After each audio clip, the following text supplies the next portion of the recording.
जनपद मैनपुरी में e rickshaw चालकों ने आज कलेक्ट्रेट पहुंचकर जिलाधिकारी को ज्ञापन दिया है। ज्ञापन में सभी ई रिक्शा चालकों ने कहा है कि जनपद में ई रिक्शा चालकों की आर्थिक स्थिति सही नहीं होती है, इसलिए वे ई रिक्शा चलाकर अपना परिवार का भरण पोषण करते हैं। हाल ही में प्रशासनिक अधिकारियों के द्वारा बिना नंबर प्लेट के ई रिक्शाओं जब्त किया गया था। जनपद में चल रहे चेकिंग अभियान में जो भी रिक्शा बिना नंबर प्लेट के हैं उन ई रिक्शाओं को प्रशासन की तरफ से पकड़ा गया था। सभी ई रिक्शा चालू कराने के लिए जिला अधिकारी से मांग की है। वहीं ई रिक्शा चालक आशीष चौहान ने बताया है कि कोई प्रशासन हम गरीब लोगों को ई रिक्शा पकड़े हुए वापस कराए जाए। अगर प्रशासन की तरफ से यह कार्यवाही नहीं की जाती है तो हम लोग मैनपुरी से लेकर लखनऊ तक पैदल यात्रा करेंगे और आंदोलन भी करेंगे। इस मौके पर ई रिक्शा चालक आशीष चौहान, लोकेंद्र, छोटू, अशोक आदि लोग मौजूद रहे। क्या कुछ कहते हुए नजर आ रहे हैं आशीष चौहान।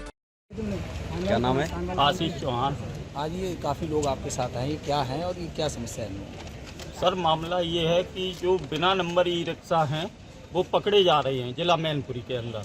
तो मेरा कहने का मतलब है जैसे कोई विकलांग है और जो ई रिक्शा चला रहे, कोई ई रिक्शा चालक कोई पैसे वाले नहीं है, सबसे निचले तख्ते से आने वाले वो ई रिक्शा चला रहे हैं। अब हम जैसे लोग ई रिक्शा चला रहे हैं, अगर ई रिक्शा जब्त कर लिया गया तो हमारे पास रोजी रोटी कमाने का कोई दूसरा साधन नहीं है। और अगर इनका ई रिक्शा जब्त किया गया और बैटरी किस्तों पे रखी जाती हैं, ई रिक्शा में 40,000 रुपए की बैटरी पड़ती है, जो कि ये किस्तों पर रखवाते हैं। 9,000 रुपए की किस्त बनवाते हैं ये 3 महीने की, और 13,000 रुपए की वो पुरानी बैटरी बिक जाती हैं, जिससे कि 9,000 रुपए 300 रुपए प्रतिदिन कमाना बहुत टेढ़ी खीर हो रही है। उसी में इन्हें अपने बच्चों का पालन पोषण करना। जैसे हमारे 2-3 साथी हैं विकलांग हैं। अब मैं इनकी तरफ थोड़ा कैमरा घुमाइए आप लोग, पत्रकार बंधु को, इन्हें दिखाइए ये दूसरा काम करने के काबिल नहीं है। ये बताइए क्या करें? सरकार कोई ऐसा नियम या कोई बीच का रास्ता निकाला जाए जिससे कि हम लोगों का जीवन यापन चल सके। ये तो गरीबी हटाने के चक्कर में गरीबों को ही हटा दिया जा रहा है। माननीय मुख्यमंत्री जी से मेरा हाथ जोड़कर निवेदन है, उन्होंने एक आदेश किया था बहुत पहले। उन्होंने कहा था ई रिक्शा चालक और ऑटो रिक्शा पर कतई अवैध वसूली बर्दाश्त नहीं की जाएगी। इस आदेश का हम लोगों ने भरपूर सहयोग करके स्वागत किया। और हमें ये नहीं पता था, या तो माननीय मुख्यमंत्री जी के पास हमारी सूचना पहुंच नहीं रही है, या तो फिर बीच में कुछ गड़बड़ियां हैं जिससे कि हम लोगों के साथ ये अन्याय हो रहा है। सरकार, शासन, प्रशासन से मेरा हाथ जोड़कर निवेदन है कि अगर सबके साथ न्याय हो रहा है, सबके लिए कानून बराबर है, तो हमारे साथ भी न्याय हो। हमारे साथ फिर ऐसा अन्याय क्यों हो रहा है? हम सभी लोग एकजुट हैं और एकजुट ही रहेंगे। 2027 में चुनाव आने वाला है। अगर यही पोजीशन रही तो माननीय मुख्यमंत्री जी के हम लोग समर्थक हैं, तो कैसे हम लोग आगे उनका साथ देंगे? मैनपुरी में काफ़ी दिनों बाद कमल का फूल खिला था, जब जो है ठाकुर जयवीर सिंह माननीय मंत्री जी बनाए गए, जब वो विधायक बने मैनपुरी से, कि अब वही पोजीशन फिर दोबारा वापसी आनी चाहिए।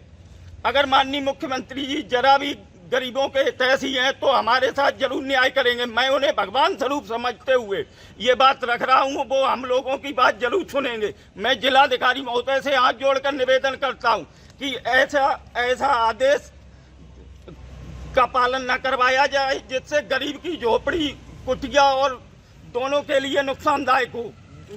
इसमें गरीबी नहीं हट रही, इसमें गरीबों को ही हटा दिया। सभी योजनाएं एक तरफ रह जाएंगी। अगर गरीबों के ई रिक्शा जब्त किए गए हैं, वो अगर वापसी 3 दिन के अंदर नहीं दिए गए तो हम लोग कोई बड़ा आंदोलन करेंगे, भूख हड़ताल पर बैठेंगे, धरना प्रदर्शन करेंगे, पद यात्रा करेंगे।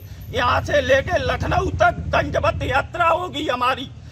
जब हम मरेंगे तो यहीं मरेंगे, हम घर पे मर के क्या करेंगे? हमारे साथ ये अन्याय हम लोग बिल्कुल बर्दाश्त नहीं करेंगे। ये सभी लोग हमारे साथ हैं। क्या मांग करते हैं जिलाधिकारी? हमारी मांग ये है कि जो भी ई रिक्शा पकड़े गए वो तत्काल छोड़े जाएं, या कोई बीच का रास्ता निकाला जाए जिससे कि हम लोगों को या तो वो एजेंसी पे जमा कराई जाएं, नंबर वाले ई रिक्शा लोन पर इन्हें किस्तों के द्वारा माध्यम से दिलवाई जाएं, ताकि हम लोगों को भी न्याय मिल सके। हम लोगों का भी उतना ही अधिकार है इस देश में जितना सभी का है। अगर रोडवेज इतनी पुरानी चल सकती है तो हमारा ई रिक्शा क्यों नहीं चल सकता है? उसे पहले आपने क्यों चलवाया? अगर आदेशों के पालन इतनी जल्दी किए जाते हैं तो फिर माननीय सुप्रीम कोर्ट का आदेश था बहुत पहले का कि पन्नी को बिल्कुल बैन किया जाता है, फिर पन्नी आज सबके हाथों में कैसी है? खुलेआम पन्नी चल रही है, क्यों चल रही है? इसका मैं ये चाहता हूं कि हम लोग सबसे गरीब तबके के लोग हैं, हमारे साथ जरूर न्याय किया जाए। मैं माननीय मुख्यमंत्री जी से हाथ जोड़कर, पैर छूकर, नाक रगड़कर माफी मांग के कहता हूं कि हमें जो है जल्दी से जल्दी न्याय किया जाए। हमारे